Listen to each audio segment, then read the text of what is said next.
Again. पिछले video में हमने जाना था कि जो सॉल्यूशंस होते हैं उनकी कंडक्टिविटी कंडक्टेंस कैसे निकालते हैं। दैट इज हमने दो फॉर्म में एक्सप्रेस किया था, lambda m and lambda equivalent. अभी जो लैम्डा एम और लैम्डा इक्विवेलेंट है ये सॉल्यूशन की कंसंट्रेशन पे भी डिपेंड करते हैं या नहीं करते, ये हम चेक करना चाहते हैं। यही आज हमारा टॉपिक है। That is we are going to discuss variation of conductivity and molar conductivity with concentration और डाइल्यूशन। लेकिन बिफोर डिस्कसिंग दिस, जो सब्सटेंस हम पानी में घोलकर डिसॉल्व करके सॉल्यूशन बना रहे हैं वो सब्सटेंस कहलाता है इलेक्ट्रोलाइट। माइंड इट, इलेक्ट्रोलाइट वो सब्सटेंस है जो पानी में डिसॉल्व हो सकता हो और फिर बनने वाला aqua solution good conductor of electricity हो। जैसे अल्कोहल पानी में डिसॉल्व हो सकता है लेकिन उसका सॉल्यूशन गुड कंडक्टर नहीं है, इसका मतलब alcohol is not an electrolyte. So an electrolyte is a substance which get dissolved in water and the resulting aqueous solution should be good conductor of electricity. Mind it, good conductor of electricity. इस तरह से electrolyte दो तरह के हो सकते हैं, एक हो सकता है वीक इलेक्ट्रोलाइट और एक हो सकता है strong electrolyte. So we have two type of electrolytes, weak and strong. जो कंप्लीटली आयनाइज हो पा रहा हो, बहुत आसानी से आयंस में कन्वर्ट हो रहा हो, वो स्ट्रॉन्ग इलेक्ट्रोलाइट। जैसे सारे स्ट्रॉन्ग एसिड्स इसके एग्जांपल्स हैं। All strong acid are example of strong electrolyte. Weak electrolyte में वीक एसिड्स आएंगे। What about base? Strong base जितने भी होंगे वो सब स्ट्रॉन्ग इलेक्ट्रोलाइट, और जो वीक बेस होंगे वो weak electrolyte. So any substance which get partly ionized in water are weak electrolyte and which get almost completely ionized in water are strong electrolyte. This is okay. अब हम बात करते हैं इन electrolytes के solution बनने पर जो कंसंट्रेशन होगा उसका कंडक्टिविटी और लैम्डा एम पे क्या इफेक्ट होता है।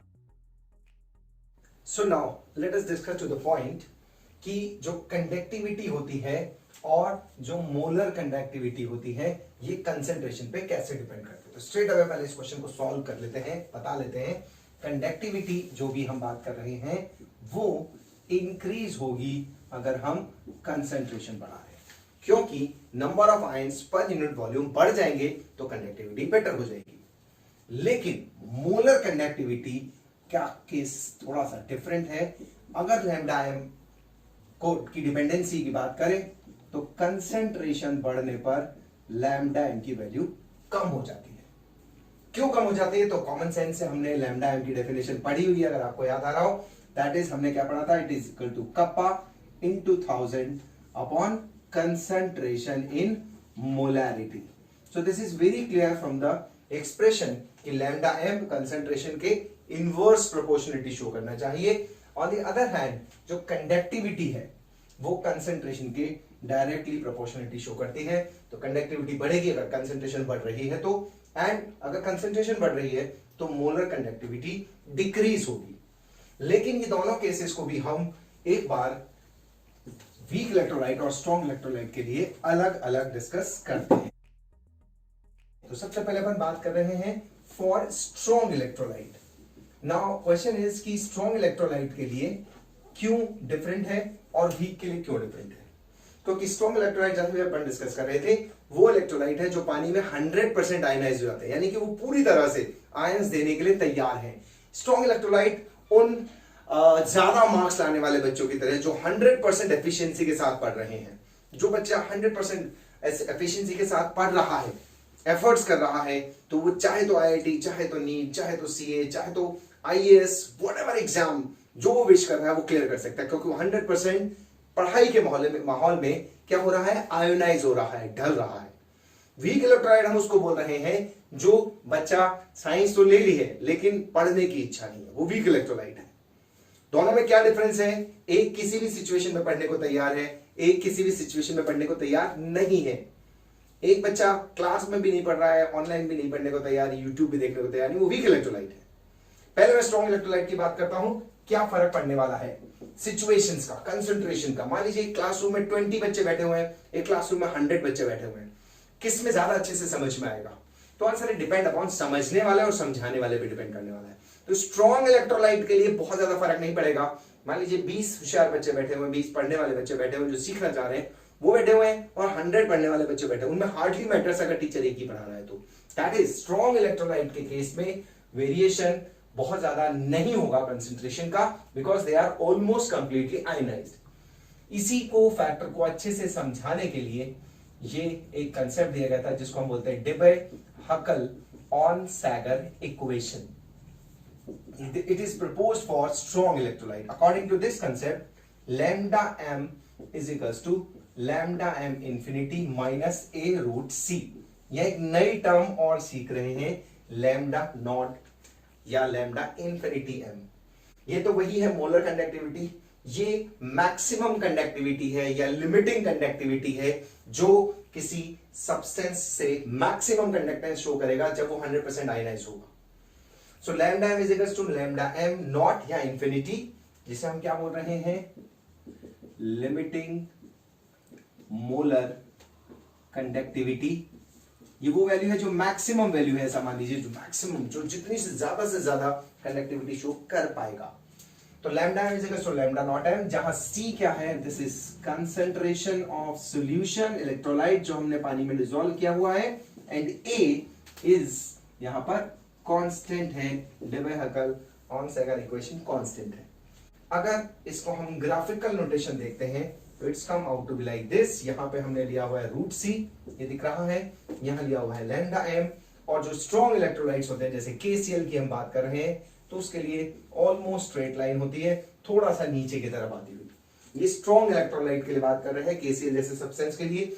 क्यों ऐसा कह रहे हैं, क्योंकि वो 100% आयनाइज था, इसलिए वो कंडक्टेंस वैसे ही मैक्सिमम ऑफर करने की कोशिश कर रहा होगा. जैसे जैसे कंसंट्रेशन बढ़ती जाएगी वैसे वैसे लैम्डा m की वैल्यू कम होती जाएगी. ये Debye-Huckel-on-Sager इक्वेशन ने समझाया किसके लिए, स्ट्रॉन्ग के लिए, लेकिन ऑलमोस्ट कांस्टेंट रहती है स्ट्रॉन्ग के लिए, ये बहुत ज्यादा वेरी नहीं करती है. अब बात करते हैं हम वीक इलेक्ट्रोलाइट्स की. तो वीक इलेक्ट्रोलाइट वो सब्सटेंस है जो पार्टली आयनाइज हो रहे थे, जिनके आयनाइजेशन बहुत इजी नहीं था. जनरली वो ऑर्गेनिक कंपाउंड थे या वीक इलेक्ट्रोलाइट्स थे, वीक एसिड थे या वीक बेस थे. ऐसे सब्सटेंस क्योंकि आयंस नहीं बना रहे हैं तो उसका कंडक्टिविटी भी बहुत मुश्किल से होने वाली है. और ऐसे सब्सटेंस के लिए ऐसा देखा गया है, लैम्डा m और रूट c की जो वैल्यू है वो इस तरह से वेरी करती है. दैट मींस जैसे जैसे कंसंट्रेशन बढ़ता जाएगा लैम्डा m की वैल्यू धीरे धीरे घटती जाएगी. दिस इज मोलर कंडक्टेंस की बात कर रहे हैं. जो मोलर कंडक्टेंस के साथ वेरिएशन है वही इक्विवेलेंट कंडक्टेंस के साथ वेरिएशन होगा, यानी कि कंसंट्रेशन बढ़ने पर लैम्डा m कम होगा वीक इलेक्ट्रोलाइट्स के लिए. ये क्लियर है क्यों होगा, इसे हम ओस्टवाल्ड डाइल्यूशन लॉ से भी समझ सकते हैं. ओस्टवाल्ड डाइल्यूशन लॉ क्या कहता था, जो हमने इक्विलिब्रियम चैप्टर में पढ़ा था. ये लॉ कहता है कि जितना ज्यादा कंसंट्रेशन होगा उतना ही डिग्री ऑफ आयोनाइजेशन क्या होने वाला है, कम होगा. More the concentration lesser will be the degree of ionisation. ऐसा हमने एक सीन देखते हैं इसमें, AB is ionizing into A plus B minus. शुरू में मान लेते हैं C concentration 0 C minus C alpha एक कंसंट्रेशन का फॉर्मेट लिया हमने यहां पर. तो ये अपन डिफाइन करते थे equilibrium constant is equals to C alpha into C alpha upon C into 1 minus alpha. Is it okay? Equilibrium constant है, यहां पर नहीं ले रहा हूं, इक्विलिब्रियम के वीडियोस में शेयर किया हुआ है. यहां पे सिर्फ मैं ओस्टवाल्ड डाइल्यूशन लॉ को एक बार रिकॉल करवा रहा हूं आपको. रिपीट करता हूं, कंसंट्रेशन से डिग्री ऑफ आयनाइजेशन यानी कि पानी में आयंस बनने की पॉसिबिलिटी कम हो जाती है. कैसे आया, ए भी एक इलेक्ट्रोलाइट था, C00 C minus C alpha और C अल्फा आ गया, जहां अल्फा डिग्री ऑफ आयनाइजेशन है. तो K is equal to this, और जैसा हम कह रहे थे इसी को हम लिख सकते हैं C alpha square upon C into 1 minus alpha. C से C कट गया और बच गया हमारे पास C alpha square upon 1 minus alpha. और क्योंकि जो अल्फा है वो बहुत बहुत छोटा है, इसलिए हम कभी भी Ka इज इक्वल टू लिख सकते हैं C अल्फा स्क्वायर, यानी कि ये जो अल्फा आपको दिख रहा है this is equal to under root Ka upon C आ रहा है, यानी कि डिग्री ऑफ आयनाइजेशन C के इनवर्सली प्रोपोर्शनल है स्क्वायर रूट के, यानी कि इसकी बढ़ने पर अल्फा की वैल्यू कम होती चली जाएगी. ये बिल्कुल क्लियर है इससे.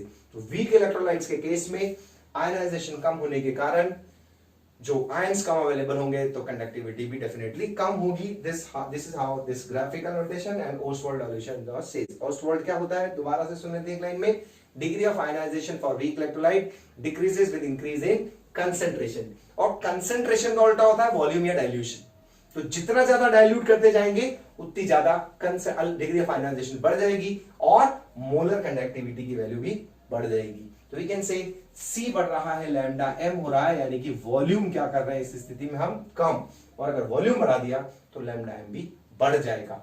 इसी में एक चीज और देखिएगा, अगर हम वीक इलेक्ट्रोलाइट्स के लिए इस ग्राफ को प्लॉट करने की कोशिश करेंगे तो इंफिनिटी पे जाके मिलेगा, तो यानी कि हम इस केस से लैम्डा m इंफिनिटी नहीं निकाल सकते graphically. On the other hand जो स्ट्रॉन्ग इलेक्ट्रोलाइट्स के लिए हमने फॉर्मूला पढ़ा था, जो हमने डायग्राम देखा है, वो कुछ इस तरह का है, जो KCl के लिए भी अपन डिस्कस कर रहे थे। कुछ इस तरह का ग्राफ आया था जो रूट C वर्सेस लैम्डा के लिए हमने निकाला था बाय डेबे-हकल-ऑनसेगर इक्वेशन।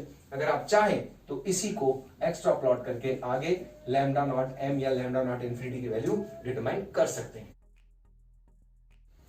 सो लैम्डा नॉट m यानी कि जो लिमिटिंग मोलर कनेक्टिविटी किसी भी इलेक्ट्रोलाइट की हो सकती है, उसको ग्राफिकली तभी निकाल सकते हैं जब वो इलेक्ट्रोलाइट स्ट्रांग हो, और अगर वीक इलेक्ट्रोलाइट हो तो उसके लिए हम नहीं निकाल पा रहे हैं वैल्यूज, क्योंकि extra plotting of graph is not possible in those cases. तो वीक इलेक्ट्रोलाइट के लिए कैसे निकल सकती है, उसका जवाब है हमारे पास next topic, that is Kohlrausch law of independent migration of ions. What is this Kohlrausch law of independent migration of ions says, मान लेते हैं AXBY is some electrolyte which is getting ionized in this way। अगर वो इस तरह से टूट रहे हैं आयंस, तो दरअसल इलेक्ट्रोलाइट कंडक्टेंस नहीं कर रहा होता है, जो कंडक्टेंस प्रोवाइड कर रहे होते हैं वो उसके आयंस होते हैं। ये लॉ कह रहा है ये। मान लेते हैं लैम्डा नॉट m AXBY हमें निकालना है, तो this law says limiting molar conductivity of strong electrolyte is equals to the sum of the molar conductivities of cations and anion of that electrolyte। so that means ये value आ जाएगी हमारे पास lambda naught AXBY is equals to x into lambda naught of A plus and y into lambda naught of B minus x। इस format में ये law express किया जा सकता है। इसको बहुत सिंपल एग्जांपल से देखते हैं। मान लीजिए NaCl के लिए लैम्डा नॉट लिखना है, तो कैसे लिखेंगे आप इसके लिए, lambda naught Na plus and lambda naught Cl minus. मान लीजिए हमें लैम्डा नॉट MgCl2 का लिखना है। Now you will write in this manner lambda naught Mg2 plus, reason being उसमें एक Mg है, plus 2 into lambda naught of Cl minus. तो इसके अंदर कितने Cl है इस तरह से, 2। तो किसी भी इलेक्ट्रोलाइट का लिमिटिंग मोलर कंडक्टिविटी या कंडक्टिविटी एट इनफाइनाइट डाइल्यूशन जो निकाल रहे हैं या मैक्सिमम वैल्यू जो निकाल रहे हैं, वो उसके आयंस के सम के बराबर होगी। ये है कोलरॉश लॉ। तो फर्स्ट है वही है determination of lambda naught m for weak electrolyte. ये इसकी सबसे इंपॉर्टेंट एप्लीकेशन है जो हम डिटरमाइन करने के लिए बात करते हैं। मान लीजिए हमें दे रखा है एसिटिक एसिड, देख लीजिए कैसे आयनाइज होगा acetic acid, H plus and CH3COO minus. ये दो आयंस में इस तरह से कैटायन और एनायन में डिसोसिएट होगा, आयनाइज होगा। तो देखिए इसके लिए लैम्डा नॉट m CH3COH हमें नहीं पता है, ये वैल्यू निकालनी है। क्यों नहीं पता, क्योंकि ये वीक इलेक्ट्रोलाइट है। सो हमारे इस लॉ के according this will be H plus and lambda not CH3COO minus. इसमें कोई दिक्कत नहीं है, सिंपल सी बात लिखी है हमने इसी में। Now what we are doing is कि हम निकालना चाहते थे इसके लिए वैल्यू, लेकिन वीक इलेक्ट्रोलाइट्स के लिए निकल नहीं सकती थी, तो हमने इसमें ऐड कर रहे हैं lambda naught Cl minus plus lambda naught Na plus. Question arises कि हम ऐसे कैसे प्लस कर सकते हैं, तो आंसर है नो प्रॉब्लम। जो चीज आपने प्लस की है वो इसी में से माइनस कर देते हैं। क्या क्या चीज प्लस की है, Cl minus and sodium plus को हमने प्लस किया था, माइनस कर दिया है इन्हीं को वापस से। इन दोनों पे कोलरॉश लॉ लगाते हैं, इन दोनों में कोलरॉश लॉ लगाते हैं और यहां पर कोलरॉश लॉ लगाते हैं, तो तीनों को ऐड करने पर हमारे पास फाइनल रिजल्टेंट आ जाता है lambda naught HCl plus lambda not CH3COO Na minus lambda not NaCl। देखिए सभी इस तरह से ये और पिक्चोरिकली न्यूमेरिकली हमने वैल्यू को सब्स्टिट्यूट कर दिया है। कौन सी वैल्यू कहां से आई है ये भी क्लियर हो गया है। हमने एडिशनल ब्लू कलर से लिखे हुए आयंस लिखे थे और उन्हीं को हमने माइनस कर दिया। ये स्ट्रॉन्ग इलेक्ट्रोलाइट है, स्ट्रॉन्ग इलेक्ट्रोलाइट है, स्ट्रॉन्ग इलेक्ट्रोलाइट है। इन सब के लिए वैल्यूज एक्सपेरिमेंटली डिटरमाइन की हुई हैं, उन वैल्यूज को हम सब्स्टिट्यूट करेंगे और हमारा लैम्डा नॉट CH3COH डिटरमाइन हो जाएगा। इसका अपन ने देखा फर्स्ट एप्लीकेशन। इसी में हम सेकेंड एप्लीकेशन देखते हैं। जो सेकेंड एप्लीकेशन है वो है determination of alpha for weak electrolytes. जो वीक इलेक्ट्रोलाइट्स हैं उनके लिए डिग्री ऑफ डिसोसिएशन भी इसी से निकाली जा सकती है। डिग्री ऑफ डिसोसिएशन आप सभी को पता है, डिग्री ऑफ डिसोसिएशन क्या होती है, जिसे हम अल्फा से रिप्रेजेंट करते हैं। सो डिग्री ऑफ डिसोसिएशन कैसे निकल सकता है? मान लेते हैं ये कोई इलेक्ट्रोलाइट था AB, it is getting ionize into A plus B minus, इस तरह से हो रहा है। मान लीजिए इसकी कंसंट्रेशन C00, यह आ जाएगा C minus C alpha, C alpha, C alpha. ये अल्फा है डिग्री ऑफ आयनाइजेशन, कितने मोल्स डिसोसिएट हुए और कितने मोल इनिशियल लिए गए थे, इनिशियल मोल्स। ये डेफिनेशन है अल्फा की। कितने मोल्स इनिशियली थे C, और कितने मोल डिसोसिएट हो गए, वही C अल्फा है। अल्फा की वैल्यू के अकॉर्डिंग C से C कट जाएगा, अल्फा आ जाएगा। तो यहां से अल्फा निकाला जा सकता है। अल्फा कैसे निकलेगा? Alpha will be equals to lambda m upon lambda not m। यहां से अल्फा निकलेगा, ये फॉर्मूला है। Second application degree of dissociation. Now question arises, ये वाला लैम्डा कहां से आएगा, लैम्डा m कहां से आएगा? This will obtain from the formula lambda m is equals to kappa into 1000 upon molarity. ये तो हमने जो फॉर्मूला पढ़ा है उससे निकालेंगे आप क्वेश्चन को, और लैम्डा नॉट m की वैल्यू कहां से निकालेंगे? That we will determine from the Kohlrausch law. इसकी सेकंड एप्लीकेशन पढ़ी है अपन ने, एंड थर्ड वो इसी पर बेस्ड है एक्चुअली। यहां के लिए इसका dissociation constant Ka is equals to होगा C अल्फा स्क्वायर। ये मैंने अभी थोड़ी देर पहले डिस्कस किया था, K is equals to C alpha square. यहां से आप डिसोसिएशन कांस्टेंट भी निकाल सकते हैं। What is dissociation constant? Ka is equals to C तो है ही कंसंट्रेशन मोलैरिटी, और अल्फा की वैल्यू आप यहां से डिटरमाइन कर चुके हैं, उसको निकाल के स्क्वायर कर देंगे। अगर अल्फा बहुत कम है यानी कि वीक इलेक्ट्रोलाइट्स के लिए है, तो इससे तीन एप्लीकेशन हुई। एक हम डिटरमाइन कर रहे हैं lambda naught m value weak electrolytes की, दूसरा डिग्री ऑफ डिसोसिएशन, एंड तीसरा डिसोसिएशन कांस्टेंट Ka निकाल सकते हैं कॉल-रॉश लॉ से। अब देखते हैं कुछ numericals. So the question is lambda naught m for NaCl, HCl and sodium acetate are 126.4, 425.9 and 91.0 Simon centimeter square mole inverse. Calculate lambda naught m for acetic acid. कैसे solve करेंगे?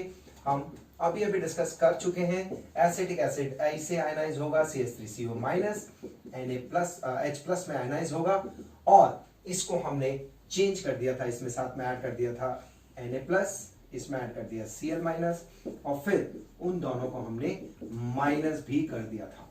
इस तरह से हमारे पास कॉल-रॉश लॉ लगाने पर lambda not m CH3COH is equals to formula बन गया था lambda naught CH3COONA plus lambda naught HCl minus lambda naught of NaCl। देखिएगा हर बार क्वेश्चन में हिंट होगी इस तरह की कि आप ये सॉल्व कर पाए, वैल्यूज को अकॉर्डिंगली शिफ्ट कर पाए। न्यूमेरिकल बोर्ड में और नीट में और IIT में आराम से बनता है और इजी क्वेश्चन बनता है। इज इक्वल्स टू, बता दीजिए वैल्यू सब्स्टिट्यूट करते हैं। NaCl के लिए वैल्यू दे रखी है 126, HCl के लिए वैल्यू दे रखी है दिस मच, और सोडियम एसिटेट के लिए दे रखी है 91.0, प्लस HCl के लिए वैल्यू गिवन है 425.9 माइनस, और जो NaCl के लिए वैल्यू दे रखी है वो 126.4 आ रही है। इस वैल्यू को इस तरह से हम सॉल्व कर लेते हैं। 390.5 के करीब ये वैल्यू आ जाएगी। यूनिट वही रहेगी Simon centimetre square mole inverse. एक न्यूमेरिकल हमने देखा, एक और न्यूमेरिकल देखिए। इस क्वेश्चन में गिवन है कि the conductivity of this much concentration acetic solution, ये जो हमें दे रखा है कंसंट्रेशन दे रखा है इज दिस मच, कंडक्टिविटी यानी कि हमें कप्पा दे रखा है। तो देखिएगा आंसर में क्या क्या गिवन है, पहले वो लिख लेते हैं। मोलारिटी गिवन है 0.00128, यानी कि लिख सकते हैं 1.28 into 10⁻³ moles per litre given है। साथ में कप्पा दे रखा है एसिटिक एसिड के लिए which is 4.95 into 10⁻⁵ Simon centimetre inverse, ये भी गिवन है आपको। एंड साथ साथ अपने को लैम्डा m भी दे रखा है, that is 390.5 siemens centimetre square mole inverse. निकालना है डिसोसिएशन कांस्टेंट। अपन सभी जानते हैं कि alpha is equals to lambda m upon lambda not m होता है, और Ka is equals to C alpha square upon 1 minus alpha होता है। और अगर अल्फा बहुत छोटा होता है तो 1 माइनस अल्फा की जगह 1 लिख सकते हैं। So this is how we can calculate. Value substitute करते हैं। सबसे पहले अल्फा निकाल लेते हैं। Alpha is equals to lambda M निकालना है, तो सबसे पहले लैम्डा एम निकाल लेते हैं। Lambda M is equals to kappa into 1000 upon molarity. कप्पे की वैल्यू दे रखी है 4.95 इंटू 10⁻⁻5 अपॉन मोलैरिटी की वैल्यू दे रखी है 1.28 इंटू 10⁻³ और 1000 तो यहां पर है ही। इस तरह से आप लैम्डा एम निकाल सकते हैं। इस तरह से इन वैल्यूज को सब्स्टिट्यूट करने पर 4.95 इंटू 10⁻5 इंटू 1000 अपॉन दिस की वैल्यू को सब्स्टिट्यूट करने पर हमारे पास आंसर आ गया है 48.15 वैल्यू आ गई है लैम्डा एम की। यूनिट जिसकी होती है Simon centimetre square mole inverse. यहां से लैम्डा एम की ये वाली वैल्यू और लैम्डा एम की वैल्यू ये वाली सब्स्टिट्यूट करते हैं और we can get the correct answer 390.5। ये अपने पास आंसर आ जाता है लगभग 0.1233। यहां से अल्फा आ गया, अल्फा से यहां सब्स्टिट्यूट करते हैं। Ka is equals to C की जगह वापस से वही आएगी वैल्यू जो मोलैरिटी की दे रखी थी 1.28 इंटू 10⁻³ इंटू अल्फा की वैल्यू 0.1233 स्क्वायर में पुट करेंगे और 1 माइनस 0.1233 लिखेंगे। यहां पर अल्फा बहुत कम नहीं है, 12% इज बिग अमाउंट, इसलिए नेग्लिजिबल नहीं मानेंगे वरना हमारा आंसर रॉन्ग आ सकता है। इसका स्क्वायर कीजिएगा, वैल्यू सब्स्टिट्यूट कीजिएगा, देन विल गेट 1.78 इंटू 10⁻⁻5 के की वैल्यू इस तरह से हम ऑब्टेन कर सकते हैं। कॉलरॉश लॉ और lambda M, lambda naught M और इसी में डेबेहर-कॉलोन-सेगर इक्वेशन आज के वीडियो में हमने कवर करने की कोशिश की। नीट, IIT और बोर्ड में इस टॉपिक से बहुत सारे क्वेश्चन होते हैं। कुछ और क्वेश्चन प्रैक्टिस कीजिएगा।